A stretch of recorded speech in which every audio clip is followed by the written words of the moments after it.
রোজা 25টা চলে গেছে, কেউর কোনো খেয়াল নাই।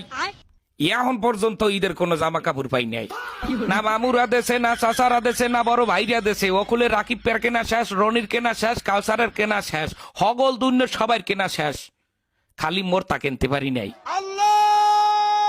সারা বছর আমি গতবারের দুগ্গা জামাই দিয়ে কাটাই দিস। দুগ্গা জামা, দুগ্গা জামাই দিয়া একটা বছর আপনারা কেউ কাটাইতে পারতেন না? আমারে কয়েন আপনারা কেউ পারতেন? এখন আমার গায়ে যে জামাগুয়া এইটার ক্যাতকুলি সিরা, এবং এমন কায়দায় সেরছে যে মানের সামনে বই আমার হাত জাগাইয়া যে আমার মাথা চুলকামু হ্যার উপায় নেই, হেলে ক্যাতকুলিসি নেইবে।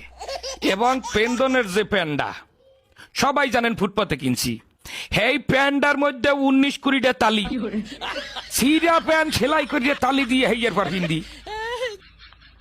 আমি আমার বাপ মা, আত্মীয় স্বজন, বড় ভাই ব্রাদার, মামু খালু, বোন বোনাই যারা আছেন সবার কাছে হাত জোর করিয়ে কই গেলাম, 27 রোজার মধ্যে যদি আমার কেনাকাটা না করিয়া দেন বোঝেন, হ্যালে এবছর ঈদে আমি কোনো জামা কাপড় পিনবো না।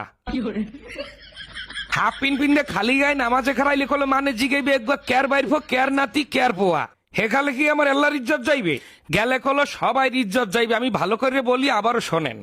স্বাস্থ্য মামা তো দুলা ভাইরা, চাকরিজীবী বড় ভাইরা, মামু খালু চাচা ফুফারা একটা একটা পাঞ্জামি দিলেও আমার কলো 15-16টা পাঞ্জামি হয়ে যায়।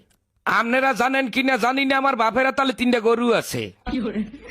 যদি 27 রোজার মধ্যে আমার কেনাকাটা না করিয়ে দেওয়া হয়, হ্যালো ওই গরু আমি রাখতে হরমুখী, ওই গরু আমি আডে উড়াইয়া বেচছে পেটটা ভরিয়ে খামু। বন্ধু বান্ধব লইয়া ববের খাওয়া খাইয়া মার্কেটে যাই, কিন্তু সবটা মার্কেটে খরচ করবো। আপনারা অনেকেই কইতে পারেন যে এটা অসম্ভব কাজ, কিন্তু অসম্ভবকে সম্ভব করা অনন্ত জলিলের কাজ, এটাও আপনাকে মাথায় রাখতে হইবে।